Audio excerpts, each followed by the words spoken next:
राधा स्वामी, राधा स्वामी दयाल की दया, राधा स्वामी सहाय, राधा स्वामी।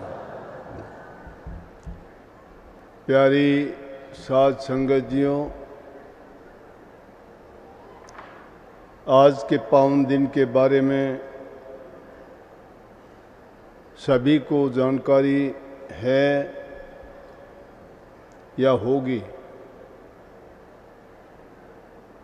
कहने का मतलब आप सबको पता है कि हजूर महाराज परम संत ताराचंद जी का आज 97वां जन्म दिवस के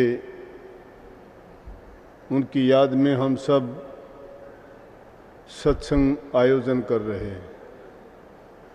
ये वो पावन भूमि है जिन पर उन महान संत ने आके राधा स्वामी नाम का डंका बजाया, लोगों में सत्य धर्म का, भटके हुए जीवों को मार्ग दिखाने का, समाज में फैली हुई कुरीतियों को दूर करने का बीड़ा उठाया और उन्होंने उस सपन को साकार करके भी दिखाया।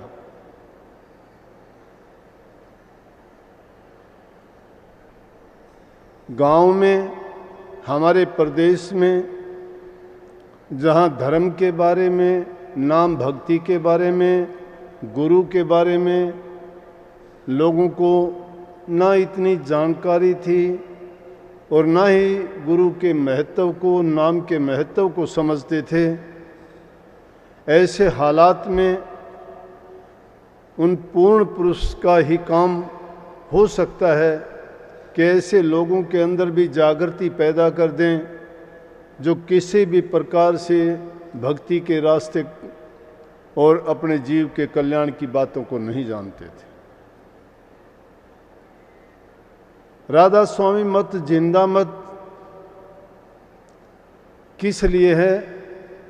वो लोगों को साक्षात इसी जीवन में उनके जीवन स्तर को ऊंचा उठाने, बुराइयों से दूर रहने, अच्छे गुणों को अपना के घर में, परिवार में शांति पैदा करें और समाज में वो प्रेम और सद्भावना का संदेश दें, जिसके कारण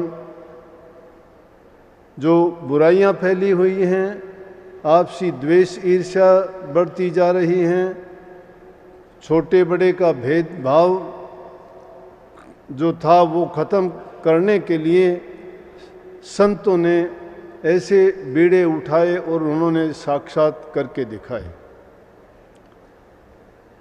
हर एक इंसान के बस की बात नहीं है। परमात्मा को हमने कभी नहीं देखा, लेकिन परमात्म शक्ति जिस शरीर में वो प्रकट होकर काम करती है, तो हमें साक्षात रूप में उनको परमात्मा ही जानना चाहिए, क्योंकि उनकी इच्छा के बिना कभी पत्ता भी नहीं हिलता है।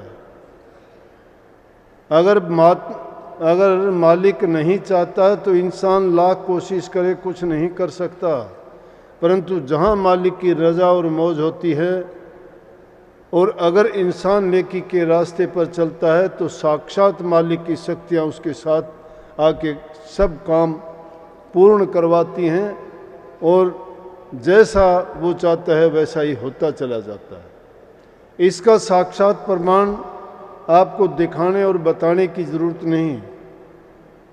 पिछले कितने सालों से उनके जीवन काल की घटनाओं को, जिस प्रकार से उन्होंने अपने जीवन को जिया, उसके लिए उनके प्रति हमें ये नहीं सोचना चाहिए कि बेचारे थे, उनको ये नहीं मिला, उनको वो नहीं मिला। ये हमारी भूल है। संत ऐसे हालात खुद पैदा करते हैं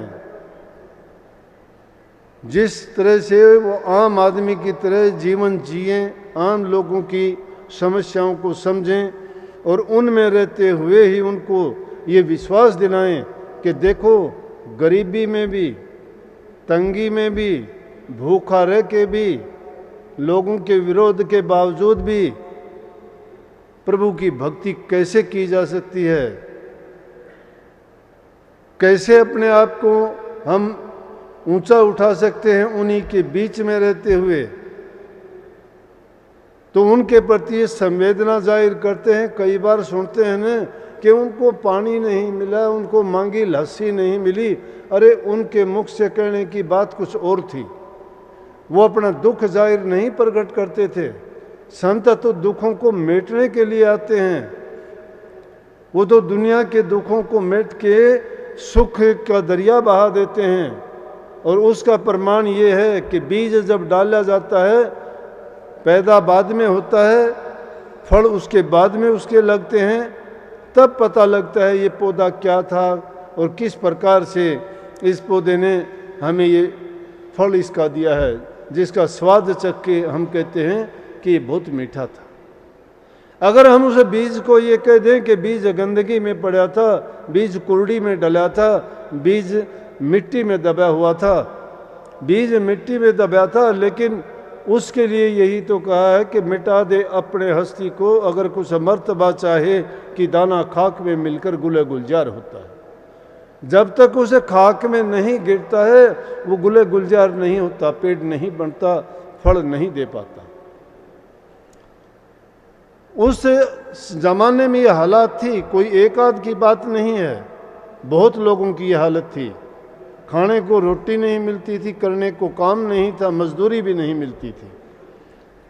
उसमें जो बात ध्यान देने की ये है कि वैसे हालात में भी उस भक्ति के मार्ग को जिन्होंने प्रकट करके जिस तरह टार्च से रास्ता दिखाते हैं, उस प्रकार से लोगों में ज्ञान का संचार करके उन्होंने भक्ति का बीज डाला।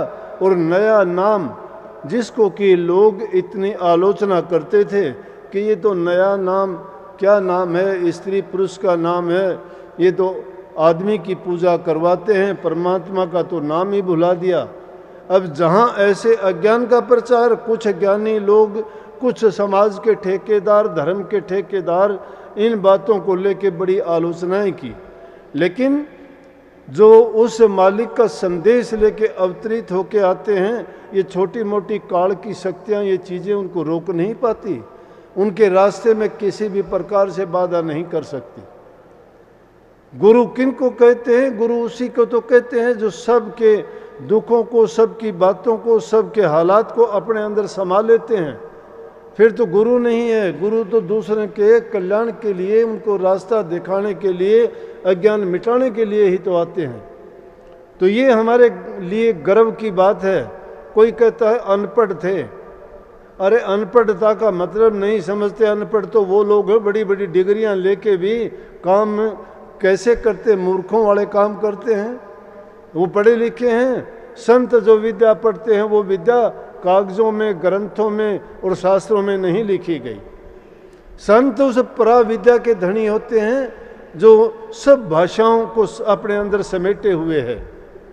ऐसे ऐसे कितने मौके आए, बड़े बड़े विद्वान भी संतों के सामने जाके और अपनी हार मान के आए,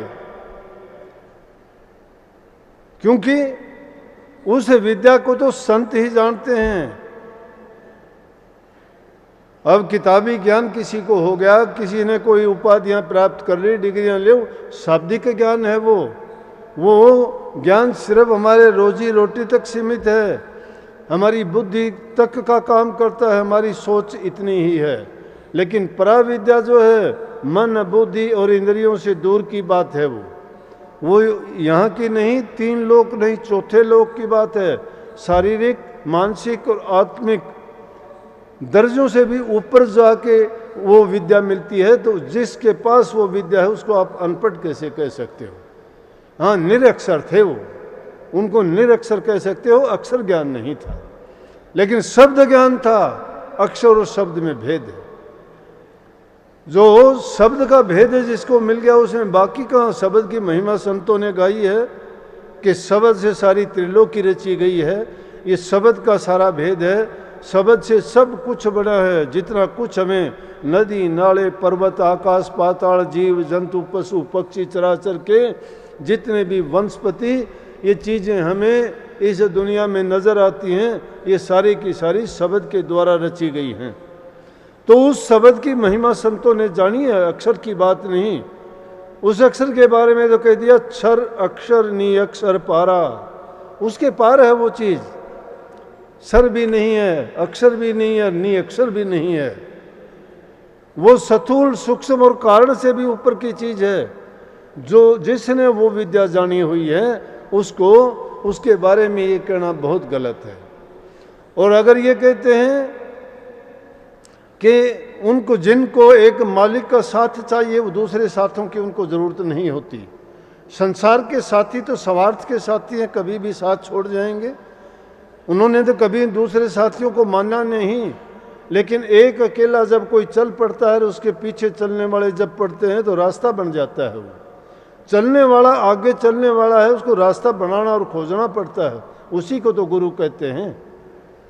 गुरु का मतलब ये थोड़ा है कि मैं इस दर्जे पे बैठ के आपको उपदेश करूं, आपको भाषण दूं और आप उन बातों को चाहे गलत हो सही हो मानते चले जाओ।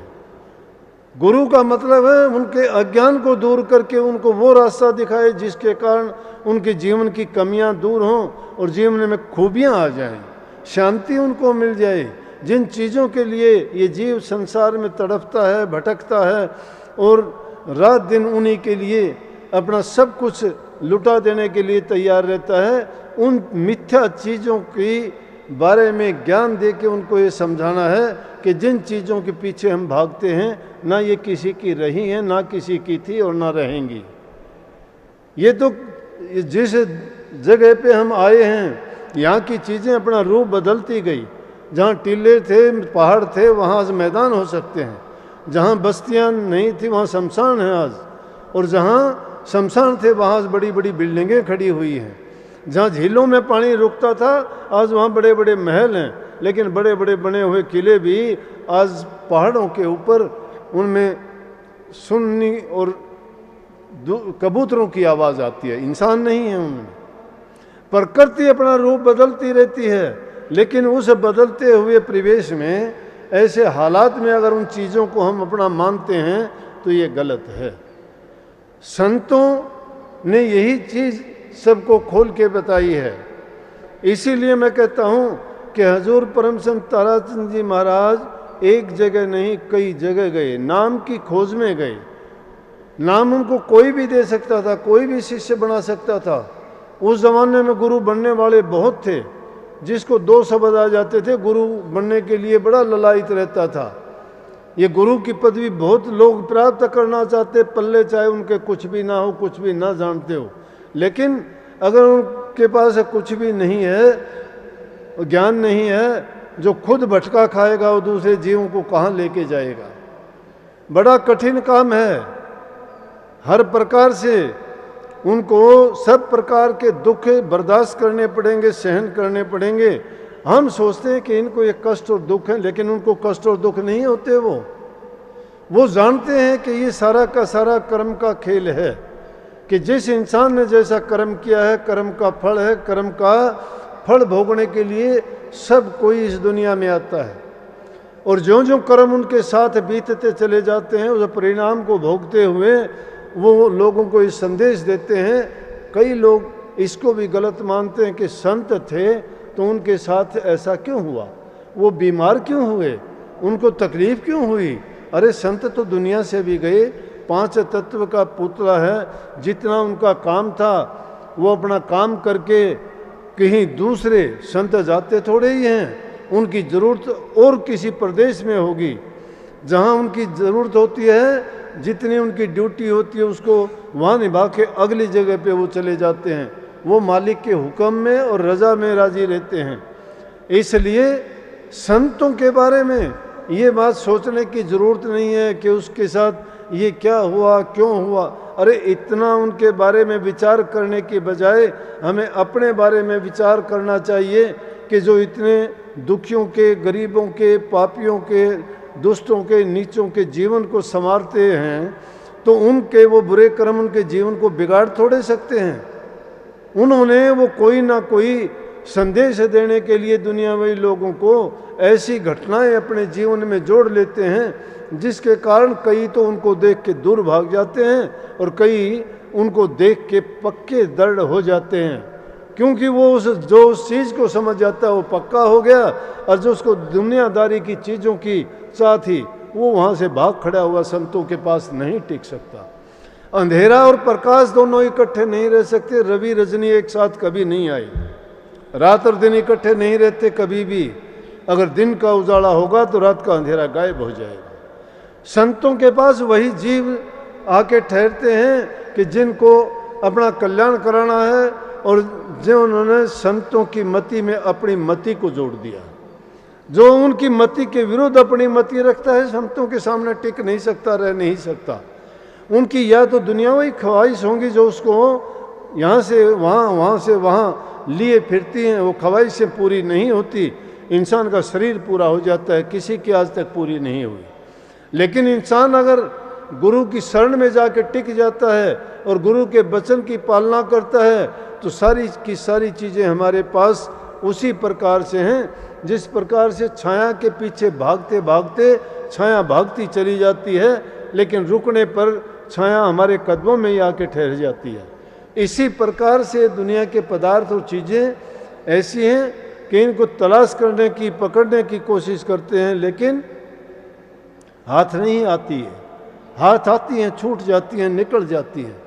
निकलती वो हालात ऐसे गुजार देते हैं कि जिसके कारण हम कुछ ना कुछ ऐसा कर्म कर बैठते हैं और उस कर्म के भागी और भोगी बन के उसका कर्म के परिणाम को अपने कर्ज में शामिल कर लेते हैं। ये जीव इस संसार में अपने कर्ज को पूरा करने के लिए, फर्ज को पूरा करने के लिए और कर्म भोगने के लिए ही आता है। जिसने जैसे किए हैं वैसा उसका प्रतिफल उसको अवश्य मिलता है। लेकिन जो जीव संतों की शरण में चला जाए, चाहे वो कपट से जाए, चाहे वो किसी भी रूप में जाए, लेकिन वो जाएगा, मालिक उस पर कृपा करेंगे। संत की दृष्टि जिस पर पड़ जाती है और जिस जीव को सुधारना होता है और वो जीव सुधरने वाला होता है। पात्र सुधरते हैं, कुपात्र कभी नहीं सुधरते। कितने ही महाराजियों के साथ अरमान साहब के शिष्य थे, कितने शिष्य थे, पता नहीं कितने गुरु बना दिए अरमान साहब ने। जो भी जाता था कि मेरे को गुरु क्यों नहीं बनाया, उनको भी कागज़ लिख के दे दिया, जाओ तुम भी गुरु है। यहाँ इसी एरिया में 10-15 गुरु बना रखे थे, जो भी सत्संगी वही गुरु था। लेकिन उनमें गुरुओं में कितने गुरु कामयाब हुए? वो गुरु नाम के गुरु नहीं थे। वो गुरु कैसे थे? लालच के गुरु थे, स्वार्थ के थे, मान बढ़ाई के थे। अगर सच्चे गुरु की तलाश करते तो जैसे अरमान साहब मिले, अरमान साहब का पता जब मस्ताना जी ने उनको दिया कि तुम हमारा जीव नहीं है, कि तुम तो अरमान साहब का जीव है, और जब अरमान साहब की शरण में आए, अरमान साहब ने खुद अपने शिष्य की बड़ाई लिख दी जो अभी ये गाई कि तू आया आया आया, तू जीव सुधारण आया, कि इसलिए आया है तू जीवों के कल्याण करने के लिए, उनका हित करने के लिए, उनको धर्म का मार्ग दिखाने के लिए, मुक्ति के रास्ते पे चलाने के लिए, और इस संसार के जितने भी आडंबर, पाखंड, झूठ, कपट और ये हठ धर्मिता फैली हुई हैं उनको दूर करने के लिए तू आया है। तो ऐसे जबकि हमारे मत में, हमारे मत का मतलब राधा स्वामी मत में जितने भी गुरु हुए हैं सभी पढ़े लिखे बहुत हुए हैं। स्वामी जी महाराज बड़े पढ़े लिखे थे, हजूर महाराज जी 5-6 भाषाओं के ज्ञाता थे, महर्षि शिवरतलाल जी MA D.Litt थे, बहुत सी पुस्तकें लिखी, और अरमान साहब भी पढ़े लिखे थे। लेकिन कौन से उनको संसारी भाषाएं के साथ साथ उन्होंने वो शब्द का ज्ञान था। उन डिग्रियों का कोई मतलब नहीं था। लेकिन जब हजूर महाराज जी अरमान साहब की शरण में गए तो उन्होंने उनके उस बुझे हुए दीपक को रोशन कर दिया कि जिससे शब्द का प्रकाश होता है। और उन्होंने कहा कि करनी करो। संत मत करनी पर जोर इसीलिए देता है। और इनको कहा है, स्वामी जी महाराज ने खुद लिखा है विद्या के बारे में, हे विद्या तू बड़ी अविद्या, ते संतन की कदर न जानी, संत केवल प्रेम के सिंधु तू उल्टी बुद्धि कीचड़ सानी। कि विद्या तू तो ऐसी है जैसे कीचड़ में लिपटी हुई है। संतों को जो विद्या आती है उस विद्या को तू नहीं समझती है। विद्या को अविद्या कह दिया, अज्ञान कह दिया उसको, कि तू संतों की कदर नहीं जानती, संतों के पास कौन सी विद्या है। तो संतों की विद्या को जो प्राप्त कर लेता है उसको इन चीज़ों की जरूरत नहीं, संसार के पदार्थों को वो तुच्छ समझता है, क्योंकि उसने उनको समझ लिया है, जान लिया है, और उनके महत्व को भी जानता है कि इनका कोई मतलब नहीं। इसीलिए गुरु की महिमा गाई। अरमान साहब ने ऐसी ऐसी परीक्षाएं उनकी ली कि चाहे उनके पास खाने के लिए नहीं था, 2 रुपये मांग लिए, महाराज जी उनको 2 रुपये नहीं दे सके। कहाँ से लाते 2 रुपये? 2 रुपये बहुत बड़ी चीज़ थी, लेकिन क्या किया, गुरु को नाराज नहीं करना चाहते थे। शिष्य के लिए अगर गुरु नाराज हो गया तो समझो कि उसकी संसार बर्बाद हो गया, उसका जीवन बर्बाद हो गया, उसका सब कुछ लुट गया, उसके पास कुछ भी नहीं है। गुरु को गुरु जो समझते हैं उनके लिए है, गुरुमुखों के लिए है, मनमुखों के लिए नहीं। गुरु तो बुल्ले शाह से थोड़े बिछड़े थे। बुल्ले शाह बहुत ऊंची जाति के थे और उनके गुरु अराई साहब नीची जाति के थे। लोगों ने बड़ा कहा कि अरे बुल्ले शाह, अराई गुरु बनाया तूने, नीची जाति का बनाया। कहने लगे खबरदार, मेरे गुरु के बारे में अगर ये कहा तो। ऊंची जाति क्या होती है? जात नहीं जगदीश कर संतों के बिना जो फंसे जात में उलक्ष 84 में, कि संतों के जात नहीं है। कबीर साहब ने भी कही है, जात पात पूछे नहीं कोई, हरि को भजे सो हरि को होई। कि संतों के दरबार में जाति पाति नहीं है। लेकिन गुरु रूठ गया उससे। किस बात पे रूठ गया? गुरु का इतना प्यारा बुल्ले शाह, इतनी करनी करने वाला, सिद्धि शक्तियां उसके आगे पीछे कहती थी। जिस पर दृष्टि डालता था मिट्टी सोना हो जाती थी, जिसको वचन कह देता था वो वचन पूरा हो जाता था। जिसके लिए जो भी काम बोल देते, बुल्ले शाह इतना सिद्ध हो गया कि गुरु के सामने तो नहीं, लेकिन उनके आगे ही उसमें ये करामातें थी। और सब उसको बुल्ले शाह बुल्ले शाह बुल्ले शाह सिर पे रखते, बड़ा इज्जत और मान देते। जो गुरु का प्यारा होता है वो संगत का प्यारा होता है। जो गुरु से बिछड़ गया वो संगत से भी बिछड़ गया, क्योंकि संगत को गुरु प्यारा है और गुरु को संगत प्यारी है। जिसको गुरु प्यारा लगता है, जो गुरु जिसको बनाना चाहे उसको बना सकता है।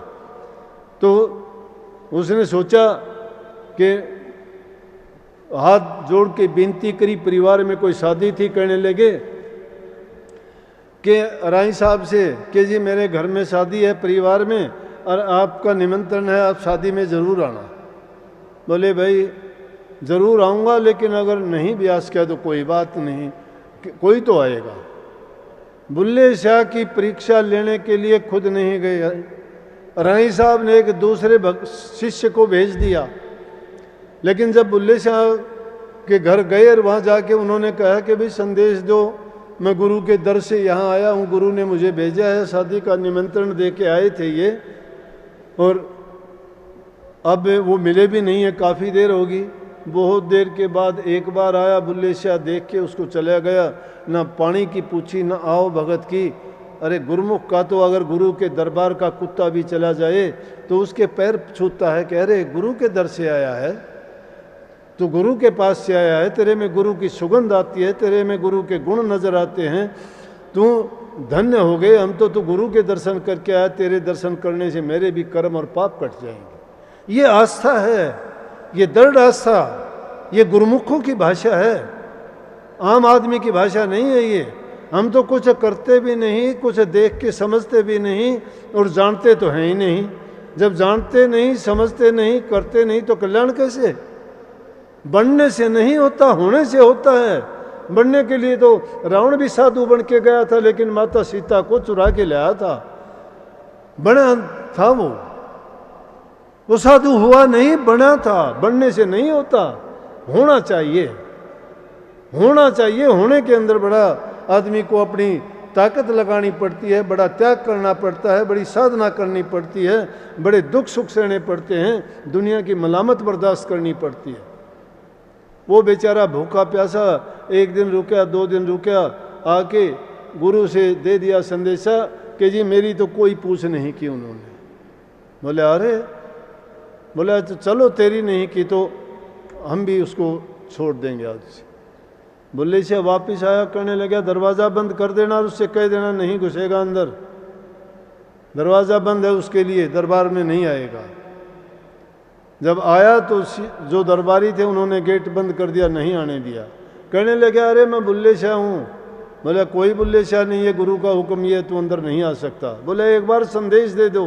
बोला संदेश तेरा पहुँच गया, गुरु ने पहले ही कह दिया कि नहीं आने देना। और बुल्ले शाह राई साहब ने उसको कह दिया कि बुल्ले तेरी शाही अब ले चले, बुल्ला बुल्ला रह गया, अब तो कुछ नहीं है, वो सारी सिद्धियाँ शक्तियाँ उसकी खत्म, कुछ नहीं। आम आदमी की तरह ठोकरे खाता फिरता है, कोई भाव नहीं देता, कोई पूछता नहीं तेरा क्या हाल है, तू कौन है। लेकिन गुरु का वो पक्का था, गलती उससे हुई थी, गुरु के पास में रहा था, गुरुमुख था, गुरुमुखता नहीं छोड़ी उसने। उसने सोचा कि गुरु को कैसे प्रसन्न करूं। स्वामी जी महाराज ने लिखी है, गुरु प्रसन्न और सब रूठे तो भी उसका रोम न टूटे। गुरु प्रसन्न और सब रूठे तो भी उसका रोम न टूटे। औरों को प्रसन्न जो करता, गुरु से दरो घात जो रखता, गुरु को मानस रूप समझता, सो जीव जानो अपघाती, उन संग काल करे उत्पाती। काल उनके साथ उत्पात करेगा। गुरु को तुम मानस मत जानो, वह है सत्य पुरुष की जन। गुरु को मानस जानते ते नर कहिए अंध दुखी होवे संसार में आगे यम का फंद। गुरु की गलतियां निकालते हैं कि गुरु ने ये गलती की, गलतियां तो परमात्मा की भी निकालते हैं कि परमात्मा ने इसका एक लड़का था क्यों मार दिया, इसको भूखा क्यों रखता है, इसको रोग क्यों लगा दिया। परमात्मा गलतियां करता है, बार बार सुनते कहते हैं अरे वो गलतियां नहीं करता। जीव अपने कर्म का भोगी है, वो भोगता है, करके आया है, कौन बचाएगा उसको। इंसान खुद बचे, खुद बचना चाहता है तो ही बचेगा। वो अंदर नहीं आने दिया। बुल्ले शाह ने सोचा गुरु को कैसे रिझाऊं, नहीं तो मेरी जिंदगी बर्बाद होगी, जीवन बेकार हो गया, गुरु गया, मुझे क्या करना है जी के। लेकिन तरकीब सोचने लगा। लाहौर में जाके कंजरी को बहन बनाया, कंजरी को नाचने वाली को बहन बना के कहने लगा बहन मुझे नाचना सिखा दे। बोले कि गुरु घर के गुरु शिष्य गुरुमुख थे आप तो, बुल्ले शाह हो आप। बोले हाँ, क्योंकि उनको कई बार देखा था, इतना प्रसिद्ध हो चुका था। बोले आप ये क्या। बोला कि गुरु ने दुत्कार दिया, मैं गुरु को रिझाना चाहता। बोला कि मुझे नाचना सिखा। 1 साल लगा, नाचना सीखा। उससे कंजरी ने उसको ऐसा नाच सिखाया, कहने लगा ऐसा नाच सिखा मुझे कि दूसरा कोई नाचने वाला ना हो। उस समय में जो मुसलमान फकीर होते थे मुजरे देखते थे, और साल में एक मुजरा लाहौर में बहुत प्रसिद्ध होना था, उसमें सब गुरुओं ने आना था। उससे पहले उसने इतना बढ़िया नाचना सीख लिया कि कोई दूसरी कंजरी भी नहीं नाच सकती थी। गुरु को रिझाने के लिए कंजरी के कपड़े पहने, कंजरी की गुलामी की, उसके घर में खाना खाया, अलग बना के खाया, उसके हाथ का नहीं, उसको बहन माना। आज के ज़माने में अगर कोई लड़की किसी के साथ धर्म के साथ भी होगा तो लोग क्या प्रचार करेंगे। जैसी इंसान की दृष्टि होती है वैसी उसकी सृष्टि होती है। अपने विचारों के अनुरूप सबको देखते हैं लोग। धर्म की परिभाषा जानते हैं क्या, क्या गुरुमुखता होती है। डले ढोने के लिए जीवन नहीं है।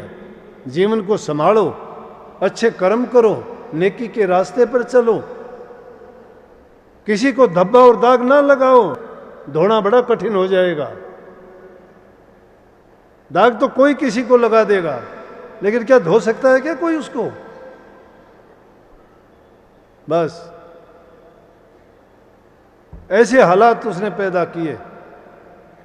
इतने सुंदर कपड़े पहन के जब जाने लगे, दूसरी कंजरियां भी देख के कहने लगी ये तो कोई नई आई है, इसकी तो चाल भी बड़ी सुंदर है, लेकिन बुर्का पहन लिया। बोला कि शक्ल नहीं दिखाऊंगा किसी को भी, किसी को शक्ल नहीं दिखाई। और जब मुजरा होने लगा, पूरी रात बीतती चली गई। अब गुरु और शिष्य साथ रहे थे, दृष्टि में दृष्टि पड़ती रही, वो तो निहारते रहे बुरके के अंदर से, लेकिन गुरु की दृष्टि भी बार बार उस बुरके पे जाए कि ऐसी इसमें क्या कशिश है, मेरी नज़र क्यों जाती है उसमें। क्या पता कि जो खिंचाव था, जो गुरु और शिष्य का नाता जुड़ा हुआ था, वो वहाँ फिर जुड़ गया। जो प्यार, जो आस्था, जो उनका खिंचाव था, वो ठाठे मार रहा था, उसको रोकने वाला कौन था? प्रकृति का नियम है। जो इंसान जिसको चाहता है, वो उसे लाख मील भी दूर बैठा होगा तो भी उसे खींचा चला आएगा, और जो जिसका नहीं है वो पास बैठा हुआ भी दूर लाखों कोस है। जब उसका नाचने का टाइम आया तो अराई साहब टेढ़े मेढ़े बैठे थे, उन्होंने उसके जब नाच को देखना शुरू किया तो उनकी दृष्टि नहीं हटी। जब देख लिया कि ये तो कहने लगे भाई इसका बड़ा सुंदर नाच है, तो उससे कहने लगे कि ये बुर्का हटाओ कौन है। जाके चरणों में गिर के कहने लगे कि हो सकता है अगर दूर होऊंगा तो गुरु मुझे फिर दुत्कार दे, लेकिन पास जाके तो दीदार कर लूँगा, चरण पकड़ूंगा। पास जाके जब उन्होंने बुर्का उगाड़ा और गुरु के चरण पकड़े, अराई साहब ने उनको उसी टाइम माफ़ कर दिया। गुरु जब शिष्य के सिर पर हाथ रखता है, उसके जन्म जन्मों के पापों को धो डालता है। तो ये था, गुरु परीक्षा करता है शिष्य की। अरमान साहब ने 2 रुपये मांगे कि 2 रुपये कौन जानता है, 2 रुपये वो कोई काम करना था, लेकिन क्या बता उनकी क्या मौज थी। और हजूर महाराज के पास 2 रुपये नहीं थी, एक ही थाली थी घर में, रोटी बनाने के लिए उसी में आटा गूंथते थे, उसी में रोटी बना के रखते थे, उसी में रोटी खाते थे। वो थाली 2 रुपये में गहने जराए। कौन करेगा गुरु के लिए इतना त्याग? ये जो संगत बैठी हुई है, ये मेरी नहीं है, न तुम्हारी है, ये उनकी करनी का फल है। जो उन्होंने इतना त्याग करके, ऐसे कर्म करके और इतनी जो भक्ति उन्होंने की, ये उसका फल है। हम सब उसके फल को अब चख रहे हैं।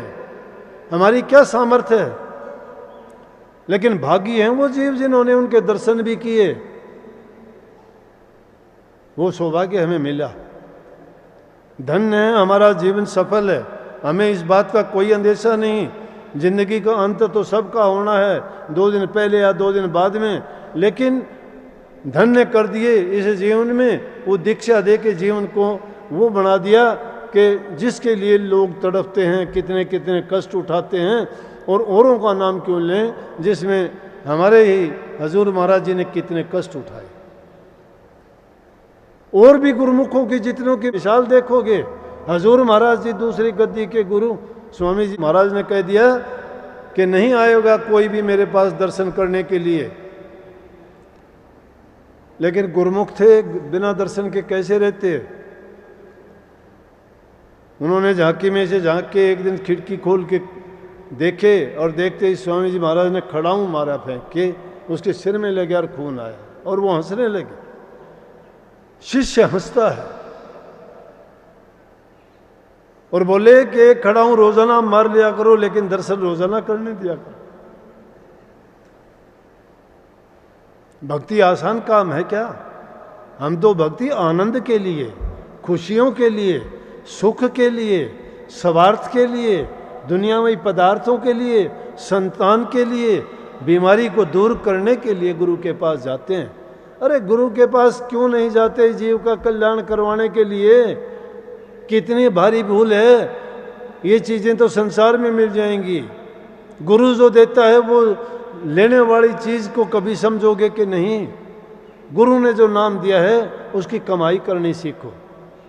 ये लड़का बैठा जितेंद्र, दिल्ली से आता है, सुबह सुबह जल्दी आ जाता है, भिवानी से प्रसाद लेता है, जल्दी आके दुकानदार कहता है कि जल्दी आ गया, आप इतने जल्दी कहाँ से आए? बोले दिल्ली से। बोले दिल्ली से इतने जल्दी आ गए? बोले हाँ।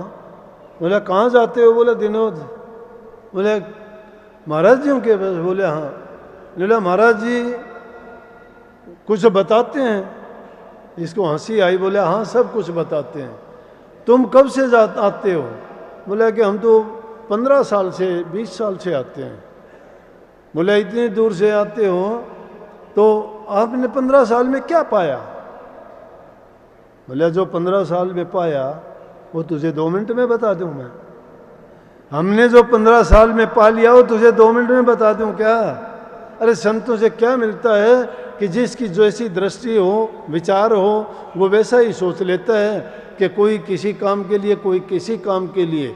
लेकिन जो जीव के हित के लिए, कल्याण के लिए और भक्ति के लिए आता है ना, उसकी नज़र तो गुरु की कृपा पाने के पर होती है, उनका आशीर्वाद लेने के लिए आते हैं और उनके चरणों में बैठ के जो उनको शांति मिलती है और दुनिया की जो दूसरी ख्वाहिशें उनको सबको भूल जाते हैं। बल्कि कहते हैं जी आए थे कुछ पूछने के लिए, वो बात तो पूछी नहीं, भूल भाल गए हम तो, पता नहीं, दर्शन किए, सब कुछ मिल गया और सब हर प्रकार से संतुष्ट होके जाते हैं। क्यों जाते हैं? कि उनकी चाह यही है। इसलिए संतों के पास जाओ, अपने मन के अंदर दृढ़ विश्वास और यकीन और विश्वास के साथ जाओ। अगर दृढ़ विश्वास नहीं है तो मत जाओ तुम। अगर तुम्हारा विश्वास पक्का है तो तुम्हें सब कुछ मिलेगा, कोई खाली नहीं जाता। लेकिन विश्वास नहीं है, डामाडोल हो, तो तुम्हें चीज़ भी नहीं मिलने वाली कुछ भी। क्योंकि संतों का सौदा इतना सस्ता नहीं होता, वो बहुत महंगा सौदा है। वो बहुत महंगा सौदा है, हर हाट पर, हर दुकान पे नहीं मिलता। ना उसका कोई तोल मोल है, ना कोई तराजू है जिसमें, और ना ही ऐसी कोई चीज़ बनी है कि जिसमें वो डाल दिया जाए। वो हृदय के अंदर डाला जाता है और जिसके दिल में वो रखा जाता है वो कभी उससे छूटता नहीं, बाहर नहीं जाता है। हम तो मिनटों में बदल जाते हैं, पल में मासा पल में तोड़ा। आज गुरु के पास हैं तो कल और कहीं हैं, तो परसों और कहीं हैं। कोई कहता है नूला जी पहले तो आपके पास आता था, अब वो हनुमान भगत हो गया। मैं चलो कहीं तो जाता है, अब वहाँ टिक जाएगा, वो भी अच्छी बात है। हनुमान जी के कम थोड़े हैं, वो बहुत शक्तिशाली हैं, उनकी पूजा कर लेंगे। लेकिन हाँ ये है कि हनुमान जी उसको आके मना नहीं करेंगे तू गलत ना कर। अगर हमारे पास वो अगर शराब पी के आता तो हम कहते शराब ना पिया कर। वो बात अब हनुमान जी तो कहेंगे नहीं और उसको अच्छी लगेगी वो भक्ति। इसलिए ये दुनिया की भक्ति जो है संतों के बाद जिंदा मत क्यों कहा? कि वो अपनी ज़बान मुबारक से आपको सब कुछ देंगे, सब कुछ बताएंगे, समझाएंगे, और जो उनकी बात को मान लेगा उसका जीवन धन्य हो जाएगा, संभल जाएगा, समर जाएगा। इसलिए ये संतों की जो अवतरण दिवस होते हैं उनकी याद होती है तो उनके आदर्शों को याद किया करो, उनके गुणों को याद किया करो।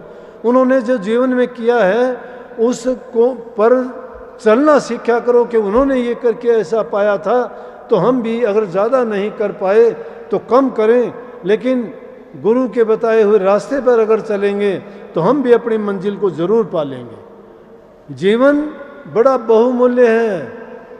नर तेरा चोला रतन अमोला, व्यर्था खोवे मत ना। रतन अमोला है, कितना इसका कोई मोल तोल नहीं। इस जीवन को देवी देवता भी चाहते हैं कि मनुष्य का चोला मिले, और जिनको मिला हुआ है वो इसकी कदर कीमत नहीं समझते। वो इसको कोड़ियों के भाव बर्बाद करते हैं। ये नहीं पता कि हम बेकार की चीज़ों में, और बेकार की चीज़ों में नहीं, पाप कर्म करके भी, खोटे मंदे कर्म करके उस कर्म का भार और लाद लेते हैं कि पता नहीं किस योनि में जाके हमें क्या करना पड़ेगा। तो गुरुओं की जो कसौटी है वो बड़ी खरी है। खरी कसौटी गुरु की झूठा टिके न कोई। गुरु कसौटी सोच है कोई मर्जीवा हो, कोई मर्जीवा गुरु की कसौटी पर खरा उतरने वाला, मर मर के जीने वाला होगा। उसको बहुत कुछ बर्दाश्त करना पड़ता है, सहन करना पड़ता है। बात बात पे छलक जाने पे भक्ति के रास्ते में कामयाब नहीं हो सकते। गुरु तो एक पल में क्या कह देगा, दूसरी पल में क्या कह देगा, क्यों कह देगा कि गुरु जानता है कि गुरु में किसी प्रकार के दुर्गुण अवगुण पैदा ना हो, इसलिए उन दुर्गुणों को हटाने के लिए कभी कटु वचन भी बोलना पड़ता है, कभी निंदा भी करनी पड़ती है, और कभी उनको प्रत्यक्ष रूप में कुछ बुरा भला वचन भी कहा जा सकता है। लेकिन वो बुरा भला नहीं है, गुरु के शिष्य के हित के लिए गुरु कहता है, शिष्य के हित के लिए कहता है। और गुरुमुख उसको क्या कहता है कि जो कैसा भी वचन हो, बुरा भला जैसा वचन है, उसको शिष्य ये भाव ना दे कि बुरा है या भला है। हर प्रकार से शिष्य को ये मानना और समझना चाहिए कि जिस बात में गुरु ने मेरा हित समझा है वही तो मेरे लिए कर रहे हैं। शायद मेरा हित इसी में है कि कई बार हम प्यार में समझाना चाहते हैं, नहीं समझते। शास्त्रों में लेखे लालेन बहुआ दोषा ताड़ेन बहुआ गुणा, लाड करने में बहुत से दोष हैं, ताड़ने में बहुत से गुण हैं। यथा पुत्र च शिष्य ताड़ित न लालित, इसलिए शिष्य और पुत्र को की तो ताड़ना करनी चाहिए, प्यार नहीं करना चाहिए। प्यार नहीं करने का मतलब ये नहीं है कि तुम उनको रोजाना पीटना शुरू कर दो, नहीं, उसको ऐसा प्यार ना दो जो उसके जीवन को बिगाड़ दे। जहाँ ज़रूरत हो उसको प्यार दो, जहाँ उसको ज़रूरत पड़ती है तो मंदा या उनको कटु वचन कहने में भी पीछे ना हटे। क्यों?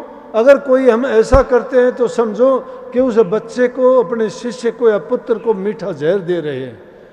उसको पीते पीते उसकी आदत बिगड़ जाएगी, बदल जाएगी। अगर कठोरता के साथ उनके साथ पेश आओगे तो ताई पर कहे हुए कठोर वचन भी जब शिष्य और गुरु को वक्त गुजरने के बाद जब याद आएंगे तब उसको उसके महत्व का पता लगेगा कि गुरु ने उसको इसलिए क्यों कहा था। कितने जीव ऐसे आते हैं बाद में कहते हैं गुरु ने मेरे से ये कहा था, मैं समझा नहीं, गुरु ने मेरे से ये बोला था, मैं जाना नहीं, मेरी समझ नहीं थी। ये समझ अगर हाजिर समय में गुरु जब कहता है गौर करके उन बातों को अपना ले, ये नहीं, गुरु का वचन मिथ्या नहीं है। गुरु के वचन का पूरा तुम महत्व जब समझोगे एक आध बात को आजमा लोगे। अगर तुम ये सोचो कि हम परीक्षा ले लें और रोजाना सोचे कुछ भी कुछ, यूं तो एक ये बैठा हुआ है यहाँ अपने बैल के पास का गुरुमुख तो पता नहीं क्या का क्या करवा दे। ये जरूरी नहीं कि रोजाना तुम बंद कमरों में बैठ के ही भक्ति का नाम लेके, सुमन ध्यान का नाम लेके सब कुछ प्राप्त कर लोगे। अरे सच्चे मन से अगर तुम गुरु को याद करते हो, नाम को याद रखते हो, तो गुरु तुम्हारे से दूर नहीं है। जो चाहोगे वो मिलेगा, जो करोगे वो होगा, जो सोचोगे वो पूरा संकल्प तुम्हारा होगा।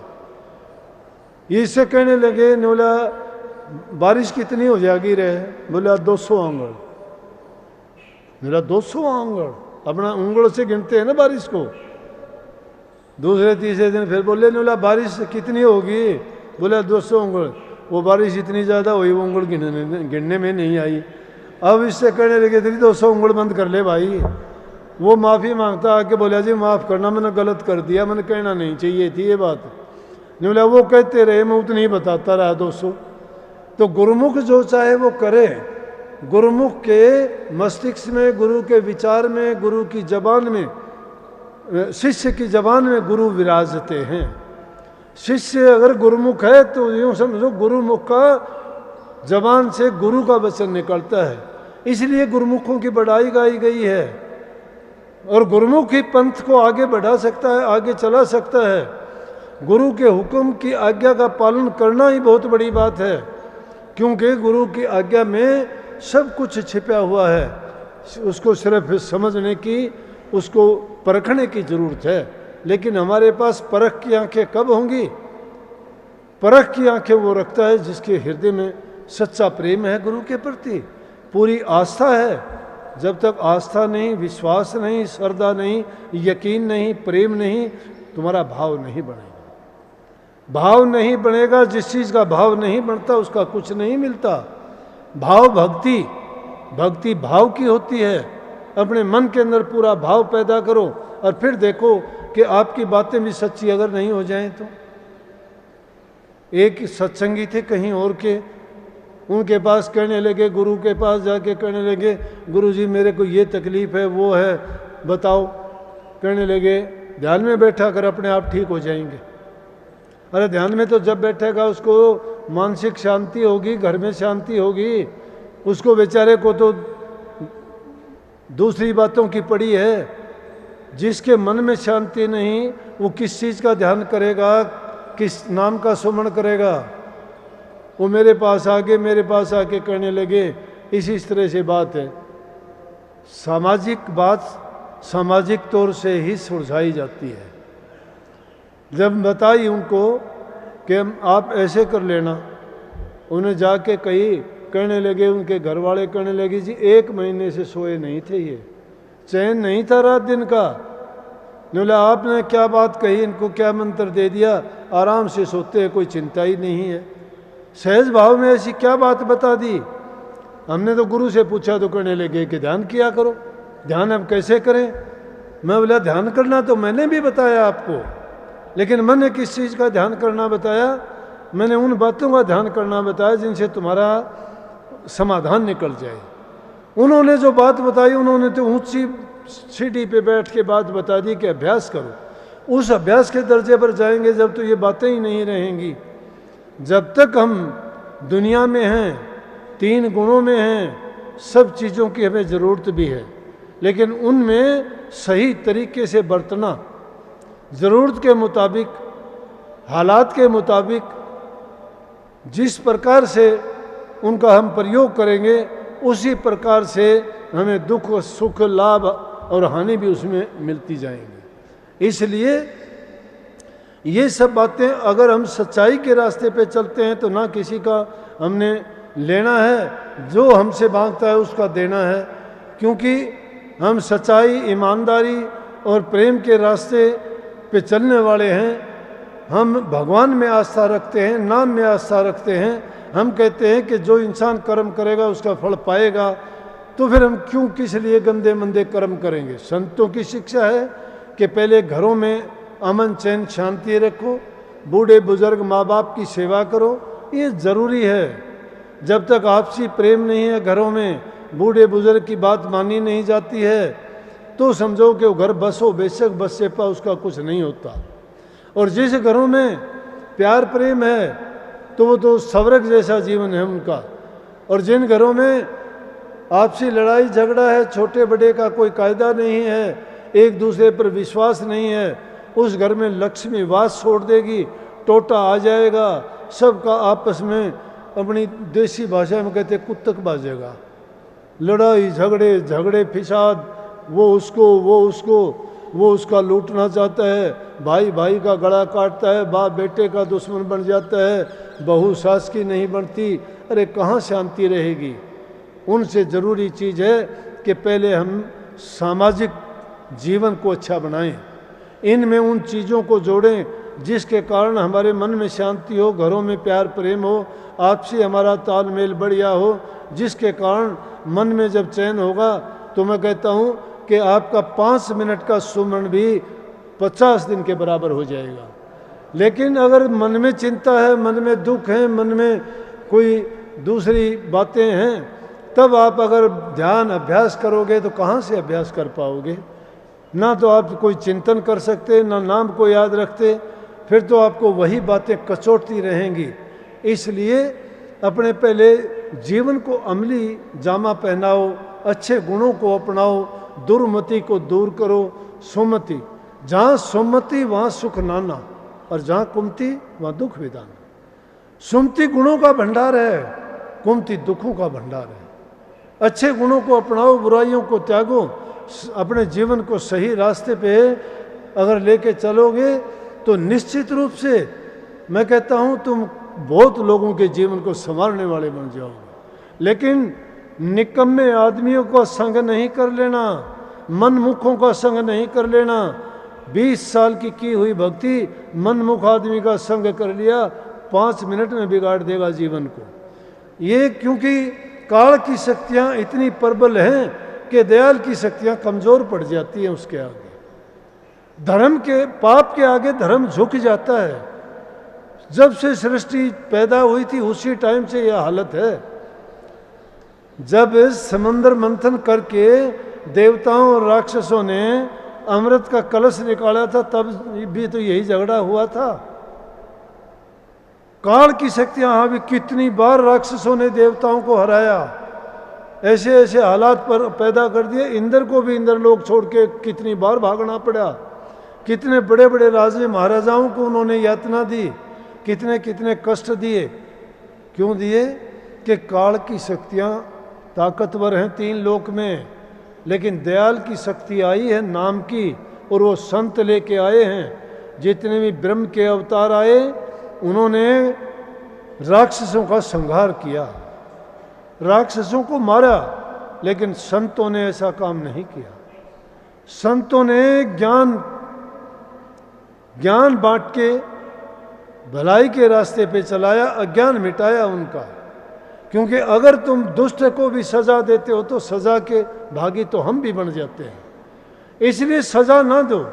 अगर सच्चे नामधारी हो, सच्चे गुरु के शिष्य हो, तो क्या कहते हैं? गुरु कहते हैं कि अगर तुम्हारा भी कोई बुरा करता है तो सतगुरु से ये दया मांगा करो कि कृपा करो मालिक, इस नादान बुद्धि को भी सद्बुद्धि दो ताकि इसकी बुद्धि ठीक हो जाए और ये भी अच्छे काम करने शुरू कर दे, ये भी नेक काम करे, इसको सजा नहीं देना। कितने ऐसे वाक्य बीते कि जब भक्तों को, संतों को कष्ट दिए गए काल की शक्तियों द्वारा, ध्रुव को देखो, प्रहलाद को देखो, और भी कितने ऐसे थे संतों के साथ में, सब कबीर साहब के साथ में, दादू साहब के, पलटू साहब के, सब के साथ में हुई।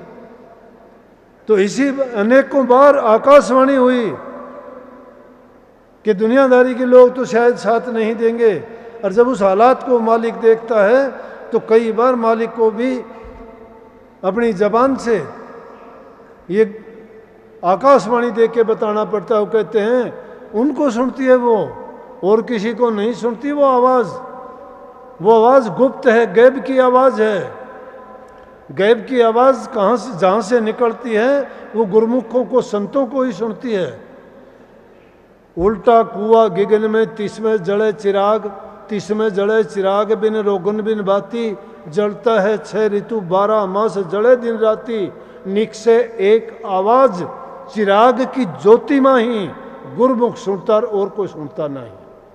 कभी यूँ सोचते कि दुनिया सुनेगी, वो आकाशवाणी हुई और सब ने सुनी, वो नहीं, वो आकाशवाणी गुरुमुखों को सुनती है। उनको वो कहते हैं कि अरे ये दुष्ट तुझे कष्ट देते हैं, कहे तो इनको मिटा दूं मैं, नहीं, गुरुमुख कहता है इनकी बुद्धि को ठीक कर दो, ताकि इसके भी विचार अच्छे बन जाएं, इसका भी सुधार हो जाए। मेरा कुछ नहीं जाता है, अगर इनके विचार अच्छे हो जाएंगे, आपको तो करना ही है, आप कर सकते हो, आप करते ही हो, तो इनका बुरा क्यों करना, इनका अच्छा करो। इसलिए हमारा मार्ग वो है शांति का, अहिंसा का, प्रेम का, दया का, परोपकार का, भलाई का। ये चीज़ें अपने जीवन में जब सुमार कर लोगे तो ये मेरा दावा है 5 मिनट भी अगर तुम सुमरण में बैठ जाओगे, तुम्हारा कल्याण नहीं हो जा तो कह देना भाई मिथ्या कहा तूने, झूठ कहा, पूरे गुरु का शिष्य नहीं अगर मेरी ये बात झूठ निकले तो। लेकिन पहले अपने आप को टिटोल लेना कि आपने उसका कितना पालन किया। अगर सही मायने से पालन नहीं करते हो तो फिर गलत है। अच्छा काम करोगे, अच्छे गुण पैदा होंगे, बुरा काम अगर होगा तो उससे दुर्गुण ही पैदा होंगे। गंदगी से हमेशा बदबू आती है और अच्छाई से तो खुशबू आएगी। तो अच्छे गुण पैदा करोगे, अच्छा ही अच्छा होता चला जाएगा। तो इस दिन, इस महान दिन पे हम सब आओ संकल्प लें कि आज से हम जरूर सतगुरु के दिए हुए नाम का सुमरण किया करेंगे, ध्यान किया करेंगे, अभ्यास किया करेंगे। आप करना चाहते हो ऐसा तो संकल्प लो कि किसी का बुरा नहीं करोगे। दोनों हाथ उठा के कहो कि मालिक हमें सद्बुद्धि दे, सबको सद्बुद्धि दे, हमें कुछ करने के लिए वो शक्ति दे के हमारा जीवन संवरे और हम दुनिया में अपना कुछ अच्छा करके जाएं। तो समझेंगे कि गुरु का नाम हमने ऊंचा किया है, इस दिन संकल्प लिया है। चाहे 2 मिनट ध्यान में बैठो, कभी भी नागा मत जाने देना, रोजाना अभ्यास करना। बहुत बहुत धन्यवाद। एक बार कोटि कोटि बार गुरु महाराज को नमन। वो हमें अपनी दया का हाथ हमेशा हमारे सिर पर रखें, हमें सद विचार दें, सद गुण दें और जीवन में सफलता दें। सबको बहुत बहुत आशीर्वाद। राधा स्वामी।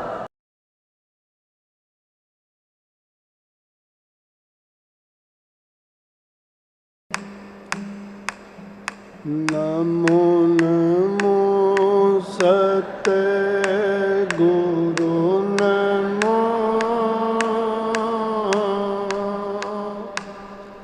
नमन करूं जी हर बार,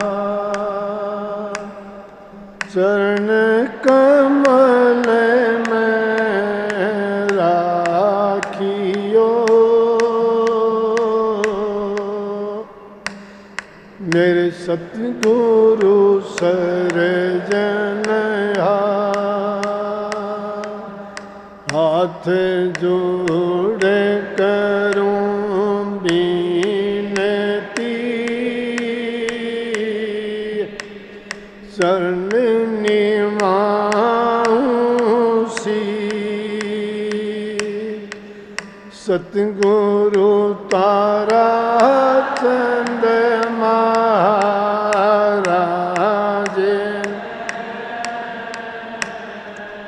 नाम दिया बख्शीश गुरु, दया के दाता हो भेदिया उनके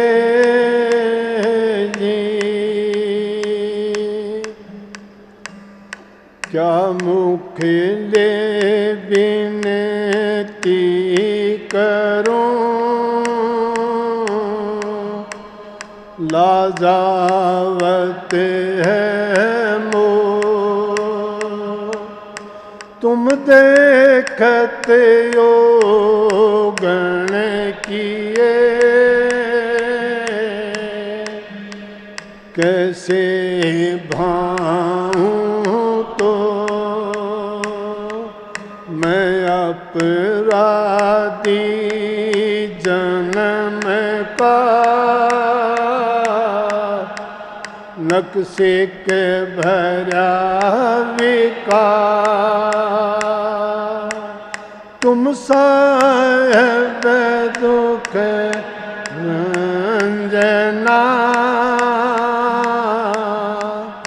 मेरी करो संभाल,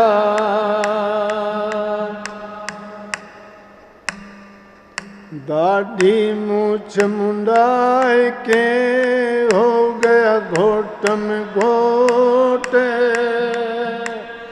मन को क्यों ना मुंडिए, जाम भरे सब खोटे, बाणा बदलो 100 बार बदल बाण तो बेड़ा पार, बाणा बदलो 100 बार बदल बाण तो बेड़ा पार, बदल बाण तो बेड़ा पार, बदल बाण पार, बाणा बदलो 100 बार बदल बाण तो बेड़ा पार, सोना चांदी चोंच मंढाई किया हंस की लाज, सोना चांदी चोंच मंढाई किया, कागा बाण कुबाण तजे नाइत सत्संग लाचार, बाणा बदल 100 बार बदल बाण तू बेड़ा पार बाण बदलो सौ बार बदल बाण तू बेड़ा पार बदल बाण तू बेड़ा पार बदल बाण बेड़ा पार बाणा बदलो सौ बार बदल बाण जुग जुग सींचो दूध अरंड को लागे नहीं अनार जुग जुग सींचो दूध अरंड को लागे नहीं चंदन चूर चूर कर डालो तजता नहीं मकार बदलो बार बदल बाण तो बेड़ा पार बाण बदलो सौ बार बदल बाण बदल बाण तू बेड़ा पार बदल बाण तू बेड़ा पार बाणा बदल सौ बार बदल बाण सज्जन के मुख यमी बहती है जब बोल जब प्यार सज्जन के मुख यमी बहते जब बोल जब प्यार दुर्जन का मुख बंद कर राखो भट्टी भरे अंगा बाणा बदलो सौ बार बदल बाण तू बेड़ा पार बाणा बदलो सौ बार बदल बाण तू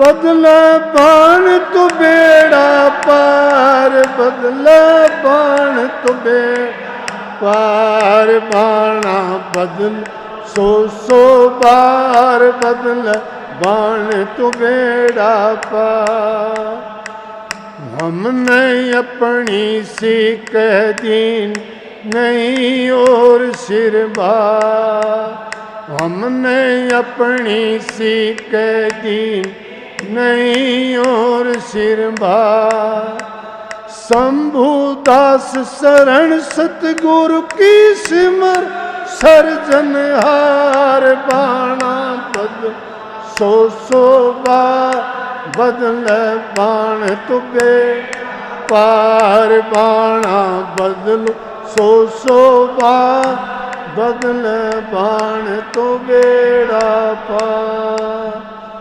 राधा सुन